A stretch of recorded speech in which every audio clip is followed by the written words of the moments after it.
Programme میں آپ کو خوش آمدید کہتے ہیں. میں اسد اللہ خان ہوں. آج ایک خط سامنے آیا ہے. یہ خط تحریک انصاف کی طرف سے رؤوف حسن صاحب کی طرف سے ان کے بانی چیئرمین کے بہاف پر آئی ایم ایف کو لکھا گیا ہے، اور اس خط کا جو متن ہمارے سامنے آیا ہے اس کے مطابق آئی ایم ایف کو تجویز کیا گیا ہے یا تنبیہ کی گئی ہے کہ پاکستان میں عدم استحکام کو بھی ذہن میں رکھا جائے جب آپ آئی ایم ایف کی جو فائنینشیل فیسلٹی ہے وہ پاکستان کو دے رہے ہوں، تو اس وقت آپ یہ ذہن میں رکھا جائے کہ پاکستان میں سیاسی عدم استحکام موجود ہے. یہ بھی کہا گیا ہے اس خط میں کہ حکومت اس وقت جو لوگ حکومت کرنے جا رہے ہیں ان کے پاس حکومت کرنے کا اخلاقی جواز موجود نہیں ہے. یہ جو خط ہمارے سامنے آیا ہے اس کا متن اگر ہم دیکھیں تو اس میں یہ بھی کہا گیا ہے کہ اقتدار جو ہے وہ اس وقت اصل عوامی نمائندوں کے پاس موجود نہیں ہے. یعنی آئی ایم ایف کو ایک طرح سے تحریک انصاف کی طرف سے یہ پیغام دیا جا رہا ہے کہ آپ سوچ سمجھ کر پاکستان کو اب یہ فائنینشیل فیسلٹی دیجیے گا. پاکستان میں شاید حالات اس کے لیے سازگار نہیں ہیں، اور یہ بات بھی اپنے طور پر امپورٹنٹ ہے کہ اگر پاکستان کو آئی ایم ایف کی فیسلٹی اس وقت نہیں ملتی یا آئی ایم ایف کا پیکج پاکستان کو نہیں ملتا تو پاکستان کے لیے معاشی مشکلات بہت زیادہ بڑھ جائیں گی. تو اس لحاظ سے یہ خط جو ہے تحریک انصاف کا یہ بہت اہمیت کا حامل ہے، اور اس پر کرٹیسزم بھی بہت زیادہ ہو رہا ہے. اور یہ سوال اٹھ رہا ہے کہ تحریک انصاف کیا پاکستان کے تحریک انصاف کی طرف سے لکھا گیا یہ خط پاکستان کے فائدے میں ہے یا پاکستان کے نقصان میں ہے. ایک تو اس پر ہم بات کریں گے. دوسرا، آج نون لیگ کی پارلیمانی پارٹی کا اجلاس ہوا ہے جس میں نواز شریف صاحب نے شہباز شریف کو وزیر اعظم نامزد کیا ہے اور ایاز صادق صاحب کو اسپیکر نامزد کیا ہے. کل قومی اسمبلی کا اجلاس طلب کیا گیا ہے، اور کل 10 بجے یا 11 بجے صبح جو اجلاس ہونے جا رہا ہے اس پر اب کچھ آئینی ماہرین کا خیال یہ ہے کہ یہ اجلاس صرف صدر طلب کر سکتے تھے، اور جس طرح سے یہ اجلاس بلایا گیا ہے یہ آئینی اور قانونی طور پر درست نہیں ہے. یہ ڈیبیٹ بھی اس وقت چل رہی ہے. آج ایک بہت ہی امپورٹنٹ فیصلہ محفوظ کیا ہے الیکشن کمیشن نے، اور یہ فیصلہ ہے خواتین کی مخصوص نشستوں کے حوالے سے، خواتین اور مائنورٹیز کی مخصوص نشستوں کے حوالے سے. کیا یہ نشستیں سنی اتحاد کونسل کو ملنی چاہیے یا نہیں ملنی چاہیے؟ اس پر قانونی دلائل آج دیے گئے ہیں، فیصلہ محفوظ ہو گیا ہے.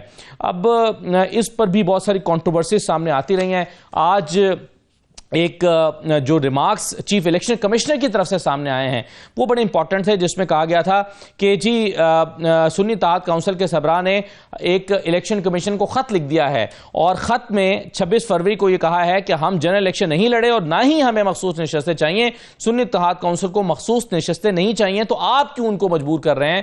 یہ چیف الیکشن کمشنر نے علی ظفر صاحب سے کہا ان کو مخاطب کرتے ہوئے. اب چیف الیکشن کمشنر کی اسٹیٹمنٹ کو غلط بیانی سے یا غلط سمجھنے سے تعبیر کیا جا رہا ہے، کیونکہ اصل جو خط لکھا گیا تھا سنی اتحاد کونسل کی طرف سے وہ تو یہ تھا کہ جو 5% کوٹا ہوتا ہے خواتین کو ٹکٹ دینے کا وہ ہم پر لاگو نہیں ہوتا، کیونکہ ہم تو یہاں سے الیکشن نہیں لڑے. اس کو مس انٹرپریٹ کیا یا تو چیف الیکشن کمشنر نے، یا پھر انہوں نے غلط بیانی کی، یا انہیں غلط فہمی ہوئی. بہرحال یہ خود ہی اس کی وضاحت کر سکتے ہیں. تو یہ ڈیبیٹ بہرحال ابھی تک جاری ہے کہ مخصوص نشستوں کا کیا بنے گا. ان تمام چیزوں پر ہم گفتگو کرتے ہیں. آج شہباز شریف صاحب نے بھی بڑی امپورٹنٹ چیزیں اپنی گفتگو میں کی ہیں جو پارلیمانی پارٹی کے اجلاس سے انہوں نے خطاب کیا، وہ بھی آپ کے سامنے رکھیں گے. میرے ساتھ پروگرام میں سائرہ بانو صاحبہ موجود ہیں، جی ڈی اے کے رہنما. بہت شکریہ سائرہ بانو صاحب، خوش آمدید. ریحان ہاشمی صاحب ہمارے ساتھ موجود ہیں، ایم کیو ایم کے رہنما ہیں. ریحان ہاشمی صاحب آپ کو بھی خوش آمدید کہتے ہیں، اور کچھ ہی دیر میں مہر بانو قریشی ہمیں اسٹوڈیوز میں جوائن کر لیں گی، سنی اتحاد کونسل کی رہنما یا پاکستان تحریک انصاف کی رہنما آپ کہہ لیجئے. مہر بانو قریشی صاحب ہمارے ساتھ موجود ہوں گی. میں اس سے پہلے کہ ان تمام موضوعات پر آؤں جس کی طرف میں نے اشارہ کیا، میں ریحان ہاشمی صاحب سے آغاز کرنا چاہوں گا. ریحان ہاشمی صاحب، 2 آڈیوز کا بڑا چرچا ہے کل سے. ایک مصطفیٰ کمال صاحب کی جس کو انہوں نے خود تسلیم کر لیا کہ ہاں یہ میری ہی آڈیو ہے، مگر اس میں ایسا کیا ہے کہ جس کو اتنا اچھالا جا رہا ہے. دوسری ٹسوری صاحب کی جو گورنر سندھ صاحب کی، وہ کہہ رہے ہیں کہ جی ان کی آڈیو کے حوالے سے یہ تو نہیں کہا گیا کہ وہ صحیح ہے یا غلط ہے، آپ ہی بتا سکتے ہیں، لیکن اس کا کانٹینٹ بھی میچ کرتا ہے مصطفیٰ کمال صاحب کے کانٹینٹ سے، جس میں پیپلز پارٹی نے الزام لگایا کہ یہ تو 100% جعلی مینڈیٹ ہے. یہ آپ کا موقف اس پر، اس دوسری والی آڈیو پر کیا ہے؟ پہلے تو یہ بتا دیجئے کہ کیا اس کو تسلیم کرتے ہیں کہ یہ ٹیسوری صاحب ہی کی آڈیو ہے؟ بسم اللہ الرحمن الرحیم. دیکھیں، جس طرح کہ آپ نے بتایا کہ آڈیوز کے حوالے سے ہمارا بیان بھی جاری ہو گیا تھا، یہ ایم کیو ایم پاکستان کے انٹرنل ڈیبیٹ اور ڈائلاگ کی گفتگو ہے جو انفارچونیٹلی اس طرح لیک کی گئی. اس میں بہت ساری گفتگو جو کہ حالیہ ہونے والے دنوں میں جو انٹریکٹیو سیشنز تھے حکومت سازی کے حوالے سے اس کا احوال بیان کرنا اور اس احوال کو بیان کرنے کے بعد نیگیٹیوٹی پازیٹیوٹی کو جمع کر کے کنکلوڈ کرنے کے معاملات تھے. اسی طرح گورنر سندھ بھی موجود تھے.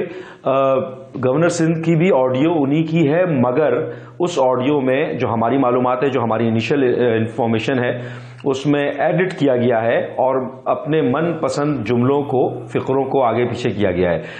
ایم کیو ایم تو خیر اس کو کر ہی رہی ہے لیکن ہمارے لیے تشویشناک صورتحال یہ ہے کہ جو حالیہ دنوں میں جبکہ ایک پولیٹیکل جو سچویشن کریٹ ہوئی بھی ہے اس کے کیا امپیکٹ کو حاصل کرنے کے لیے کیا گیا.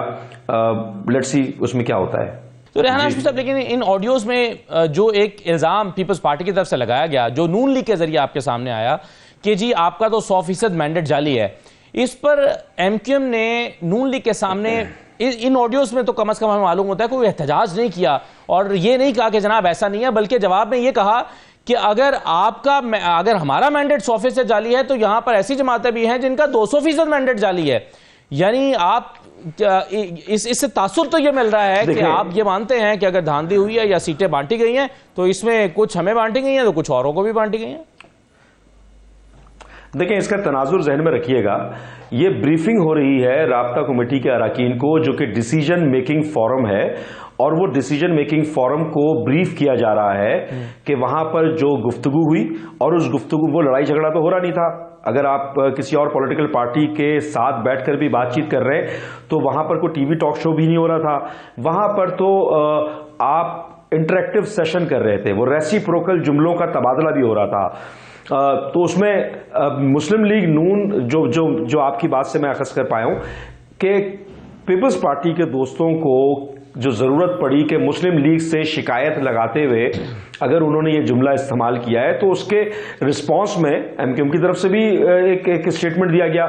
تو اور یہ ٹی وی کے مختلف پروگرامز میں مختلف فورم پہ عمومی طور پر آپ نے دیکھا ہوگا کہ ہم یہ بات کرتے چلے آ رہے ہیں کہ جب پیپلز پارٹی عمومی طور پر جو رورل کوارٹرز ہیں جو رورل ایریاز ہیں وہاں پر نجی جیلوں کے ذریعے استحصال کے ذریعے کھیتوں میں پانی چھوڑنے کے ذریعے یا ڈپرائیو کر کے ووٹ بینک کو یا ووٹس کو جس طرح پلنڈر کرتی ہے تو اس کے بارے میں تو ہم اس سے بڑھ کر چیزیں کرتے آئے. یہ تو ایک انٹریکٹیو سیشن تھا تو وہ تو ہمارا ایک ڈائلاگ تھا, ہمارا انٹریکٹیو سیشن تھا.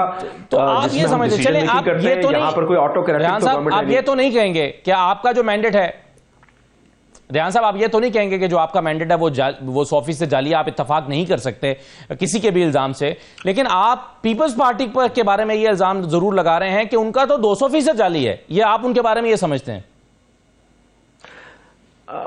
ہم تو یہ بات کہتے چلے آ رہے ہیں نا.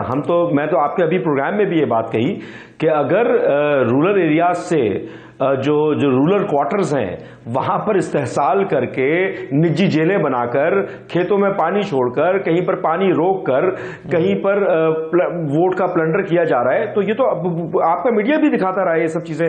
یہ الزام نہیں, یہ تو میڈیا کی رپورٹ سے حاصل ہونے والی معلومات میں آپ سے شیئر کر رہا ہوں. یہ تو اور چیزیں ہم بتاتے ہوئے جس طرح سائرہ بانو کے پاس جاتا ہوں تو میں پھر ریحان صاحب پھر میں آپ سے یہ سوال ضرور کروں گا کہ آپ ایسی سیاسی جماعت کے ساتھ پھر حکومت کیوں بنانا چاہیں گے یا ان کے اتحادی کیوں بننا چاہیں گے جو 200% جعلی مینڈیٹ کے ساتھ آئی ہوئی ہے؟ دیکھیں آپ کی بات درست ہے. اس کی وجہ یہ ہے کہ ہمارا مسلم لیگ نون کے ساتھ ایک کنسنسس ڈیولپ ہوا تھا اتفاق رائے کانسٹیٹیوشنل امینڈمنٹ کے حوالے سے, کیونکہ ہمارا جو اشتراک تھا مفاہمتی عمل تھا وہ پی ڈی ایم میں آپ نے دیکھا اور اس میں بنیادی نقطہ یہ تھا کہ کسی طریقے سے بالخصوص سندھ کے اربن ایریاز کو جو مثال کے طور پر پروونشل فائنانس کمیشن کی اربوں اور کھربوں روپے رقم اگر نہیں دی جا رہی 8-10 سالوں سے تو وہ کیوں نہیں دی جا رہی, اس کا واحد علاج یہ ہے کہ اس کو مشروط کر دیا جائے. اگر لوکل باڈیز امپاور نہیں ہے جو کہ ایک عام آدمی کی ضروریات کو فلفل کر سکتا ہو تو اس کے لیے بھی کانسٹیٹیوشنل امینڈمنٹ کی ضرورت ہے اور اسمبلی میں مفاہمتی عمل کے ساتھ ساتھ 2/3 میجورٹی کی بھی ضرورت ہے.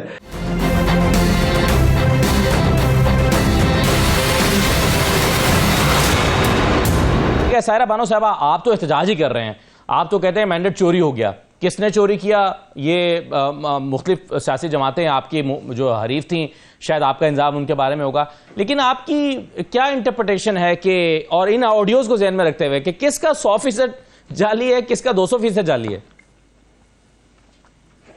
سبھی کا جعلی ہے. اور دوسرا مجھے سمجھ نہیں آ رہی پاکستان میں ہونے والی آڈیو لیکس، ویڈیو لیکس، ضمیر جاگنا، ضمیر سونا، بے ضمیر سے باضمیر اور باضمیر سے بے ضمیر کو آپ اتنی اہمیت دیتے کیوں ہیں؟ یہ ٹائمنگز کے حساب سے چیزیں آتی ہیں، کسی کا بازو مروڑنا، کسی کی ٹانگ کھینچنا، یہ کرنا وہ کرنا، اس حساب سے یہ پھلجھڑیاں چھوٹتی ہیں. تو میں نے تو بہت عرصے سے ان چیزوں کے اوپر توجہ دینا ہی چھوڑ دی ہے. اب یہ بلی تھیلے میں سے کب باہر آئے گی، اب اس کا انتظار کر لیں کہ یہ آڈیو کیوں لیک ہوئی، ان کے تحفظات جو ہیں ہم لوگوں کو یا عوام کو کیوں سنائے گئے، اور یہ آگے جو کہتے ہیں نا کہ یہ جو ساجے کی ہنڈیاں ہیں اب اللہ کرے نہ ٹوٹے. تو اب دیکھتے ہیں آگے کیا ہوتا ہے. کہ ابھی تو کل حلف اٹھایا جائے گا، زبردستی کا حلف اٹھایا جائے گا. صدر مملکت کے سائن نہیں ہے اس اسمبلی پہ. صدر صاحب تو کہتے ہیں اسمبلی تو پوری ہے ہی نہیں، جو مخصوص نشستیں ہیں وہ دی جائے اور اس کے بعد سارا وہ. دیکھیں خدا جانی کون سی جلدی ہے، کون سے معاہدوں پہ سائن کروانا ہے، کس کو حکومتوں کا یہ تاج سر پہ پہننے کی جلدی ہے کہ یہ بنے اور پھر اس کے بعد جلدی جلدی سارا ہو. باقی میں ان چیزوں کو نہیں سمجھتی، جلدی پتہ چل جائے گا. لیکن ایک چیز، لیکن آپ جو سائرہ بانو صاحبہ آپ جو کہہ رہے ہیں نا کہ دھاندلی ہوئی ہے اور سب کا مینڈیٹ جعلی ہے، اس پر ایک وضاحت کیا آج شہباز شریف صاحب نے.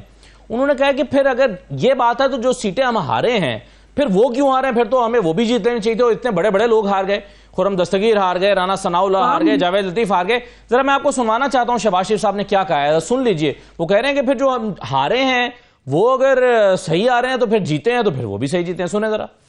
الیکشن میں اونچ نیچ ہوتی ہے. ہمارے بعض جگہوں پر ہمیں بڑی کامیابی ملی، بعض جگہ ہمارے جو لوئل بہت مر بٹنے والے نواز شریف کے ساتھی وہ ہار گئے. اس کا مطلب یہ ہوا کہ جو ہم ہار گئے وہ ٹھیک ہارے اور جو جیتے وہ غلط جیتے. یہ ہے وہ دوگلا پن. کے پی میں وہ اگر ان کی میجورٹی آئی ہے تو کیا پھر وہاں پر ساری کی ساری دھاندلی ہوئی ہے؟ پنجاب میں جہاں پر ہم جیتے ہیں تو وہاں پر دھاندلی، اور جہاں پر ہارے ہیں وہ بالکل ٹھیک ہارے ہیں. تو سائرہ صاحب سوال تو ان کا یہ پیدا ہوتا ہے، وہ کہتے ہیں پھر اگر ہم نے دھاندلی سے جیتنا تھا تو پھر ہم نے رانا ثناء اللہ کو کیوں نہیں جتایا، جاوید لطیف کو کیوں نہیں جتایا، جو بڑے خرم دستگیر، عابد شیر علی، بڑے بڑے لوگ کیسے ہار گئے؟ خیر اتنے بڑے لوگ بھی نہیں تھے، میڈیا سے ہوا بنا ہوا تھا. عابد شیر علی ہے، یہ وہ آپ کہہ رہے ہیں بڑے بڑے، جیسے بہت بڑے برج تھے. باقی بعض دفعہ یہ ہوتا ہے کہ اپنے بچے کو کبھی میں نے لگانی بھی، کسی رشتے دار کے بچے کو مارنا ہو تو میں 2 تھپڑ اپنے بچے کو بھی ضرور مارتی ہوں تاکہ کمپنسیٹ ہو جائے کہ یہ دیکھو مجھے تو غصہ تھا، میں نے اپنے بچے کو بھی 2 چانٹے لگائے. اور باقی یہاں پر جو مین کے قریب ہیں وہ آئے ہیں، اور جو ہے مین حمزہ شہباز کا یا ان کا گروپ کا تھوڑی وہ تھی، وہ سائیڈ لائن ہو گئے. شیخ وہیل اصغر صاحب جیسے ہار گئے یا وہ ہو گیا. تو یہ ان کی آپس کی گیم ہے، اس میں وہ نہیں ہے. وہ دکھانے کے لیے میں نے آپ کو بولا تو ہے کہ بعض دفعہ کہتے ہیں نا کہ وہ کلاس میں ایک بچے کو کرنے کے لیے باقیوں کو پیار کرنا پڑتا ہے، نہیں تو ایک کو مارنے کے لیے 2-3 کو اور بھی لگانی پڑتی ہے. تو میں تو اس کو نہیں مانتی، اس لیے کہ اگر میں نے کچھ چیزیں یہ عمل اپنی آنکھوں سے نہ دیکھا ہوتا تو شاید میری آواز میں اتنا دم بھی نہ ہوتا میں بات کرنے میں. لیکن جس طریقے سے مینج کیا گیا ہے، یہاں میں اسپیشلی اپنے سندھ کی بات کروں گی یا پنجاب اور کے پی میں کہاں اچھل کے پہنچ جاؤں، جو یہاں پر ہوا ہے، یہاں تو وہ کہتے ہیں جیسے ٹرے میں رکھ کر کسی نے پکڑا دی کہ یہ لو، یہ کوئی بھی تم لوگوں پر انگلی نہیں اٹھائے گا. کوئی دوسرا مخالف تو ہو ہی نہیں تم لوگوں کے سامنے. اب مجھے نہیں پتا کہ سندھ کراچی میں کبھی ان کی سیٹس ہوتی ہی نہیں تھی. پیپلز پارٹی کی 1 سیٹ ہوتی تھی پٹیل صاحب کی، وہ بھی اپنے اس میں. آج یہ کراچی سے بھی سیٹس لے کے بیٹھ گئے، دادا گیری کرتے ہوئے ڈبے توڑ رہے تھے. تو پیر صاحب کی اگر آپ کانفرنس دیکھ لیں تو یہی بات ہے کہ اگر ایم کیو کو بھی جو سیٹس ملی اس کا جھگڑا پیپلز پارٹی سے نہیں تھا، پی ٹی آئی سے. ہاشمی صاحب کیسے دیکھتے ہیں آپ اس خط کو جو آئی ایم ایف کو لکھا گیا ہے تحریک انصاف کی طرف سے، اور اس میں انہوں نے یہ نہ صرف یہ کہا ہے کہ یہ جو حکومت بننے جا رہی ہے عوام کی صحیح نمائندہ حکومت نہیں ہے، پلس اس میں یہ مطالبہ بھی کیا گیا ہے کہ 30% قومی اور صوبائی اسمبلیوں کی سیٹوں پر آڈٹ کرایا جائے کہ یہ صحیح الیکشن ہوئے یا نہیں ہوئے. تو یہ جو ایک گونج ہم سن رہے ہیں، جو ہم پہلے بھی بات کر رہے تھے دھاندلی کے حوالے سے یا جعلی مینڈیٹ کے حوالے سے، اس کی گونج اب تحریک انصاف کے اس خط کے ذریعے سے پہنچ رہی ہے آئی ایم ایف تک بھی.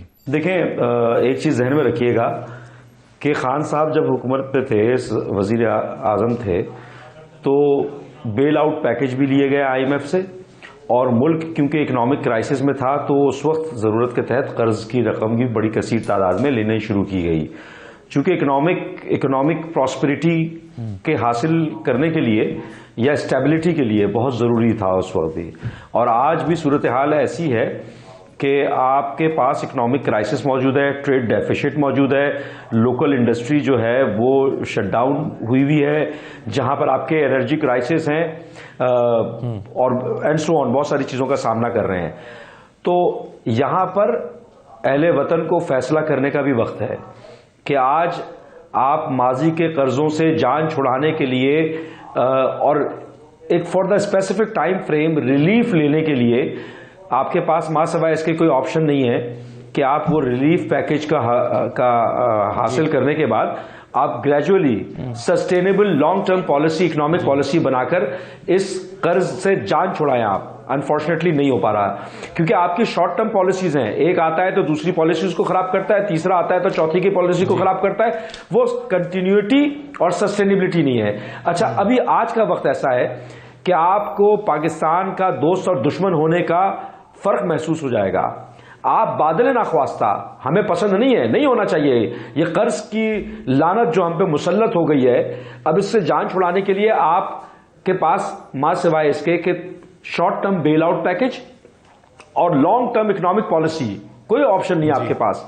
لیکن اگر کوئی آپ ہی کے صفوں میں سے نکل کر بین الاقوامی دنیا میں آپ کے ملک کو، آپ کے اداروں کو ملائن کر رہا ہے اور لوگوں کا، انویسٹرز کا ٹرسٹ جو ہے وہ ختم کرنے کی کوشش کر رہا ہے، آپ کے اوپر بہت بڑا سوالیہ نشان لگا رہا ہے، تو میں سمجھتا ہوں کہ یہ ملک دشمنی نہیں کہلائے گی. کیا یہ قومی مفاد کو ضرب پہنچانا نہیں ہوگا؟ ٹھیک ہے، آپ سمجھتے ہیں کہ ملک دشمنی ہے. چلیے، مزید یہ آپ کا تبصرہ اور یہ خط کا کانٹینٹ ہوگا.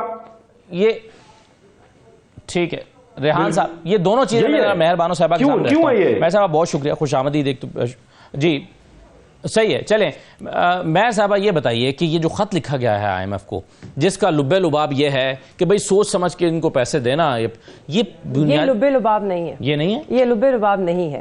اس کا لب لباب بڑا سمپل ہے. دیکھیے، ایک تو آپ کا ابھی آئی ایم ایف کا ایک پروگرام چل رہا ہے جو اس مہینے کی، اگلے مہینے کی 30 تاریخ کو مکمل ہوگا. تو 31 دن ہے جو ایک پروگرام کو مکمل ہونے میں. اس کے بعد آپ نے ایک نیا پروگرام نیگوشیٹ کرنا ہے، اور آپ کو معلوم ہے کہ ایک نئے پروگرام کو نیگوشیٹ کرنے میں مہینہ 2 مہینے تک تو لگ جاتے ہیں. ہم نے ہماری پہلی لائن ہی لیٹر کی، ہم نے سب سے پہلے یہ کہا ہے کہ ہم کسی بھی لون پروگرام کے درمیان رکاوٹ نہیں بننا چاہتے. مگر ہم نہیں، بالکل مجھے مکمل کرنے دیجئے. ہم یہ بھی نہیں چاہتے کہ کسی طرح پاکستان کی معیشت کا پہیہ رکے. ہم چاہتے ہیں کہ پاکستان کو اس وقت جو اسسٹنس درکار ہے وہ پاکستان کو دی جائے. مگر یہاں پر آتا ہے، اور اس میں ہمارے پاس وقت ہے. دیکھیے، یہ جو ہے نا امپیکٹ نہیں کرے گا اگر یہ نیک نیتی سے آگے چلے ریاست پاکستان، تو آپ کا آئی ایم ایف پروگرام میں کوئی ڈیلے بھی نہیں ہوگا. ہم بنیادی مقصد یہ کہہ رہے ہیں کہ دیکھیے، آئی ایم ایف کا پروگرام جب آتا ہے نا، وہ ایک سٹرکچرل ریفارمز کے لیے ہوتا ہے. صرف پیسے نہیں دے رہے، آپ نے صرف پیسے واپس نہیں دینے، وہ آپ کو ایک سٹرکچرل پروگرام دیتے ہیں جس کے تحت آپ کو ریفارمز کرنے ہیں. وہ ریفارمز صرف اور صرف ایک منتخب کردہ حکومت کر سکتی ہے. ہم یہ کہہ رہے ہیں کہ ہمیں ایک مضبوط حکومت کی ضرورت ہے جو منتخب کی گئی ہو، جس کو عوام کا اعتماد ہو، جو یہ پالیسیز لا سکے اور یہ چینجز کر سکے کہ جس سے آپ کا پروگرام جو ہے وہ کامیاب ہو. اس کے لیے آپ کو ضروری ہے کہ آپ ایک آڈٹ ہونا چاہیے. ہماری نظر میں پاکستان میں ووٹ کا آڈٹ ہونا چاہیے ہے، اور ایک ایسی حکومت آپ کے سامنے آنی چاہیے جس کے پاس عوام کا مینڈیٹ ہو. ایک کمزور حکومت جو ہے وہ اس وقت پاکستان کے لیے اتنے بڑے فیصلے نہیں کر سکتی. دوسری چیز میں بتاتی چلوں، ہم سب کو معلوم ہے کہ یہ آئی ایم ایف کا سب سے مشکل ترین پروگرام ہوگا. یہ جو اب حکومت بنانے جا رہے ہیں یہ بھی اس بات کا اعتراف کر چکے ہیں. اس کے اندر آپ کو نہ صرف جو اسٹرکچرل چینجز کرنے ہیں اس کے لیے بڑی پالیسی ڈیسیجنز لینی ہوں گی، آپ کو کانسٹیٹیوشنل امینڈمنٹس بھی کرنی ہوں گی. کانسٹیٹیوشنل امینڈمنٹس کرنے کے لیے جو 50 سیٹوں پہ حکومت آئی ہے وہ کر سکتی ہے کانسٹیٹیوشنل امینڈمنٹ؟ نہیں کر سکتی.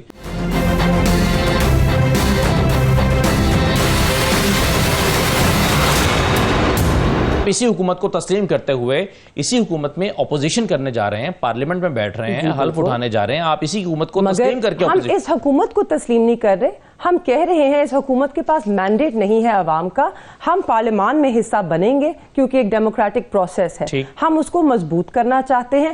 ہم یہ بھی کہہ رہے ہیں کہ پاکستان کی جمہوریت کو اگر ہم نے آج مضبوط کرنا ہے تو ہمیں آج کہنا ہوگا بس بہت, اب شفافیت لانے کا وقت آ گیا ہے, کیونکہ پاکستان جس نازک موڑ پہ آج کھڑا ہے نا, شاید ہی اس سے بدحال کبھی حالات ہوئے ہوں گے پاکستان کے, معاشی طور پہ, سماجی طور پہ, سیاسی طور پہ. اب پاکستان میں اور گنجائش نہیں بچی کہ ہم اس کو آگے we kick this down the road. لیکن میں بانو صاحبہ, یہ جو ادارہ ہے IMF جو ہے, یہ ووٹوں کے جعلی ہونے یا اصلی ہونے کو آڈٹ کرنے کا تو ادارہ نہیں ہے. IMF کے لیے تو آپ یہ ان سے مطالبہ کیوں کر رہے ہیں کہ 30% سیٹوں پر آڈٹ کیا جائے؟ IMF آڈٹ نہیں کرے گا. آڈٹ جو ہے وہ آپ کی لوکل آرگنائزیشنز ہے, فیفن ہے, پیٹرن 38 ہے, ان کے پاس میتھڈالوجیز اویلیبل ہیں. ہم یہ نہیں بتا رہے کہ کس کو کرنا چاہیے, ہم کہہ رہے ہیں ان کے پاس میتھڈالوجیز اویلیبل ہیں, آپ ان سے رجوع کیجئے. بے شک supreme court of Pakistan basically آپ یہ کہہ رہے ہیں کہ چونکہ یہ 50 سیٹوں والی حکومت ہے, یہ اسٹرکچرل ریفارمز نہیں لا سکتی, تو پھر آپ سوچ سمجھ کے ان کو لون دیجئے گا. ہم یہ کہہ رہے ہیں, دیکھیے ہم کہہ رہے ہیں کہ 3 ہفتے کے اندر یہ آڈٹ ہو سکتا ہے. اگر آپ اس کو اپنا متن بنا لیں کہ جی ابھی آپ کے پاس وقت ہے, آپ کے پاس 2 مہینے ہیں بیفور اے نیو پروگرام, اس کے اندر آپ یہ سٹیپس لے لیجئے.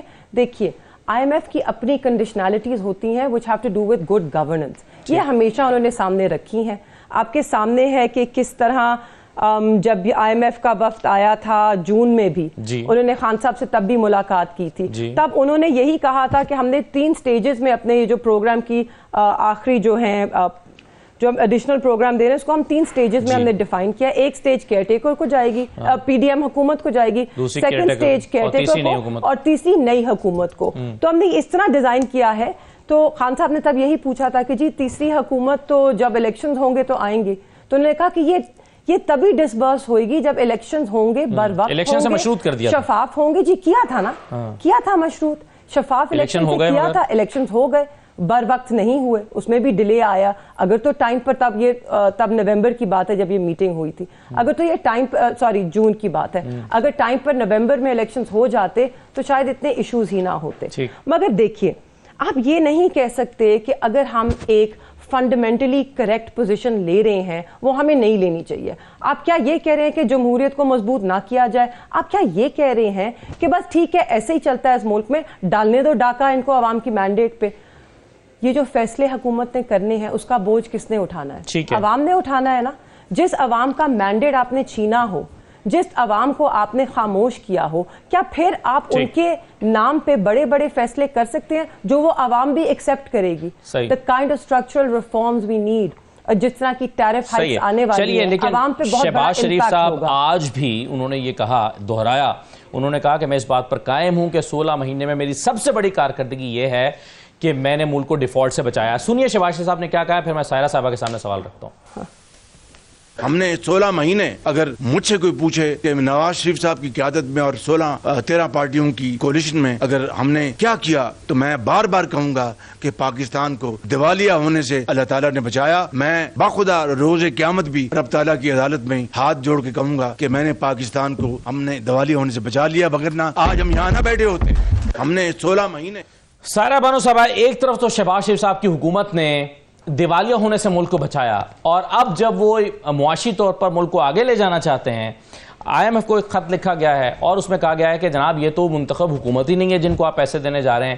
آپ کو اس کا مقصد کیا سمجھ آتا ہے یہ خط لکھنے کا؟ انہوں نے تو, میں بارہا ہر پروگرام میں کہتی ہوں کہ انہوں نے کیا IMF ہو, گرین انیشیٹو پاکستان ہو یا 12 کہو کپل ہو, انہوں نے سارا credit chief of army staff کو دیا کہ ان کی وجہ سے یہ سارا ہوا, تو اپنے آپ کو تو یہ نکال دیں. آپ اور میں کہ یہاں نہیں رہتے. اچھا ریحان صاحب, اب معاملہ یہ ہے کہ ظاہر ہے بہت زیادہ ان الیکشنز پر اعتراضات تو اٹھے ہیں, ٹرائبونلز کے پاس بھی گئے ہیں, معاملات عدالتوں کے پاس بھی گئے ہیں, بہت سارے لوگ فارم 45 بھی لے کر پھر رہے ہیں.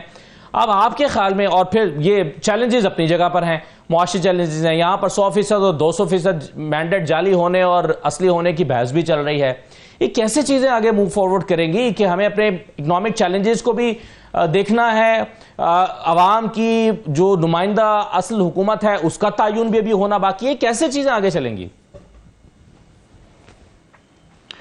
دیکھیں ہم تو بچپن سے سن رہے ہیں کہ ملک بڑے نازک دور پر ہے, اللہ رب العزت ملک کو سلامت رکھے, تو یہ جمہوریت بھی چلتی رہے گی, ملک ہوگا تو جمہوریت چلے گی نا بھائی, اور پولیٹیکل پارٹیز کی حکمرانیاں چلیں گی. مسئلہ یہ ہے کہ آپ کو ریاست پاکستان سے مسئلہ ہے یا حکومت پاکستان سے مسئلہ, یہ طے کرنا پڑے گا. یہ ذہن میں رکھیے گا کہ ہم ارتقائی منازل طے کر رہے ہیں. بہتر یہ ہے کہ قوم اور تمام انسٹیٹیوشنز بشمول پارلیمان یہ جلد از جلد لرننگ پروسیجر, لرننگ کرو کو مکمل کرے اپنے, تاکہ مزید لاسز نہ ہوں. یہاں پر بنیادی طور پر اپنی حکمرانی کا مسئلہ ہے. کون سے ایسے الیکشن ہیں کہ جس میں مسائل نہیں ہوئے؟ کیا آپ کو یاد نہیں کہ ہم 4 سے 5 سال 2018 کے الیکشنز کے نتائج کے خلاف ٹربیونلز میں عدلیہ کے اوپر اپنے جوتے گھستے رہے ہیں, اور ان کے فیصلے آج تک نہیں ہوئے تھے؟ یہ تو ایم کیو ایم آپ کے سامنے مثال ہے نا. آپ کے سامنے مثال تھی کہ ہم نے ڈی لیمیٹیشنز جو غیر منصفانہ جیری مینڈرنگ ہو رہی تھی سندھ میں, جو وائلیشن تھا, اس میں ہائی کورٹ بھی گئے, ہم ٹریبونلز میں گئے, الیکشن کمیشن میں گئے, اور اس کے بعد بادل ناخواستہ اپنا جمہوری حق استعمال کر کے ہم نے بائیکاٹ کیا. تو یہ آپ کے سامنے موجود ہے. تو اس کا مطلب یہ تو نہیں ہوا نا کہ ہم ملک کی سلامتی کے درپے ہو جائیں. اچھا چلیں, آپ ملک کی سلامتی کے اگر درپے نہیں ہیں اور حکومت کے خلاف ہیں, اور آپ پارلیمان کا حصہ بھی ہیں, جیت کر بھی آ گئے, اور آپ ملک کے استحکام چاہتے ہیں, تو آپ پوائنٹ آف کامن کنسرن تو ہوگا نا. 4 ایسے نکات ہوں گے جس پہ متفق ہوں گے. کیا اس بات پر متفق نہیں ہے کہ ملک کو اکنامک کرائسس سے فوری طور پر نکالنا چاہیے؟ اور فوری طور پر نکالنے کا کیا حل ہوگا؟ اپوزیشن ہو چاہے نفرت کرنے والے ہوں, حکمرانی میں بیٹھنے والے ہوں, حلیف ہوں یا حریف ہوں, اس پوائنٹ پہ تو تمام لوگ متفق ہو سکتے ہیں. اگر متفق ہو سکتے ہیں تو اس کا طریقہ کار بھی موجود ہے, اس طریقہ کار کو اڈاپٹ کر لیں, اپنے اختلافات اپنی جگہ رکھیں, لڑیں. پارلیمنٹ موجود ہے آپ کے پاس, لیکن آپ چونکہ معیشت کے بنیاد کے اوپر دیکھیں, اس کی وجہ یہ ہے نا کہ معیشت آپ کی مضبوط ہوگی تو آپ کا ڈیفنس مضبوط ہوگا. کیا آپ کے دونوں جانب ایسے ایلیمنٹس, ایسے ایکٹرز, انٹرنیشنل ایکٹرز موجود نہیں ہیں جو کہ آپ کے سرحدی حدود کی خلاف ورزی کرنے کے درپے ہیں؟ کیا آپ کے ملک کو عدم استحکام کرنے کے درپے ہیں؟ کہ آپ کے دونوں طرف ایسے پڑوسی موجود نہیں ہیں؟ تو آپ اکنامک کرائسس کیوں کریٹ کرنا چاہتے ہیں؟ کیا آپ کس کے اعلی کار بننا چاہتے ہیں؟ آپ لڑیں جھگڑیں, جو کچھ بھی کرنا ہے کریں, پارلیمنٹ میں لڑیں, اختلاف رکھیں, لیکن اب پارلیمنٹ میں کیونکہ موجود ہیں آپ, اور اگر موجود ہیں تو ملک کی سلامتی کے لیے بالکل ٹھیک ہے. ایک نقطہ یہ تو دیکھیے سیاست معیشت پہ نہیں ہونی چاہیے. الفاظ ہیں یہ, ٹھیک ہے, بالکل سیاست معیشت پہ نہیں ہونی چاہیے, تب بھی نہیں ہونی چاہیے تھے 2018 سے لے کے جب تک 2022 تک معیشت پہ بھی نہیں ہونی چاہیے تھی سیاست, مگر سیاست ہوئی معیشت پہ. 3 دفعہ پی ڈی ایم کی ساری جماعتوں نے لانگ مارچز چلائے, کس کے خلاف؟ آئی ایم ایف پروگرام کے خلاف. آپ کو یاد ہوگا مہنگائی کے خلاف چلائے تھے. نہیں جی, آئی ایم ایف پروگرام کو بھی رد کیا تھا. بلاول بھٹو صاحب کی سپیچ ہے, پھاڑ دو یہ کاغذ, ہم مسترد کرتے ہیں, پھینک دو اسے. یہ انہی کے لفظ تھے نا, کہ میرے لفظ تھے. تب انہوں نے آئی ایم ایف کو مسترد کیا. یہ ہمیں کیا کہلاتا ہے؟ P T I, I M F, یہ ملک کو بیچ آئے. یہ سارا بیانیہ بنا نا اسی چیز پہ بنا. تو تب ملک دشمنی نہیں تھی. آج اگر ہم صرف جمہوریت کو مضبوط کرنے کی بات کر رہے ہیں تو وہ پتہ نہیں ملک دشمنی ہو گئی. ملک دشمنی نہیں ہے. ان کو کیونکہ ڈاکے ڈالے ہوئے سیٹوں پہ بضد بیٹھے رہنا ہے, تو یہ ان سے دشمنی, ملک سے دشمنی لگ رہی ہے. سب سے بڑی ملک دشمنی اس وقت پاکستان میں یہ ہو رہی ہے کہ آپ کے آئین کو کس طرح روندا جا رہا ہے, کس طرح پامال کیا جا رہا ہے. پہلے بر وقت الیکشن نہ کرا کے آپ نے آئین پامال کیا. آج آپ جو آپ کے سامنے ہے, نہیں دیکھیے, ریزرو سیٹ پہ آرٹیکل 51 کانسٹیٹیوشن ہوتا ہے پرائمری لا. الیکشن ایکٹ 2017 پرائمری لا نہیں ہے, کانسٹیٹیوشن اس پہ حاوی ہے. پرائمری لا ہے کہ no party can get more than its share of seats. Yes, آج یہ اس کو بھی پامال کر رہے ہیں. یہ پہنچ گئے ای سی پی یہ کہنے کہ جی ان کی جو سیٹیں ہیں وہ ہمارے بیچ میں ہی بانٹیں. تو دیکھیے, اگر ہم نے ملک کو, اگر آپ اکنامک سٹیبلٹی کی بات کرتے ہیں نا, اکنامک سٹیبلٹی پولیٹیکل سٹیبلٹی کے بغیر نہیں آ سکتی. یہ ایک بنیادی نقطہ ہے, اس کو ہر کوئی تسلیم کرتا ہے. آئی ایم ایف بھی تسلیم کرتی ہے, ورلڈ بینک بھی تسلیم کرتا ہے. اسی لیے جب یہ جون میں آئے خان صاحب کے پاس ملاقات کرنے اور ان سے گفتگو کرنے, تو ہم تو حکومت میں نہیں تھے, ہم تو کسی صوبے میں بھی حکومت میں نہیں تھے. کیوں آئے؟ کیونکہ ان کو بھی پتا ہے کہ political stability is essential for economic stability. اب بھی ہم وہی کہہ رہے ہیں, اس طرح پولیٹیکل سٹیبلٹی نہیں آئے گی.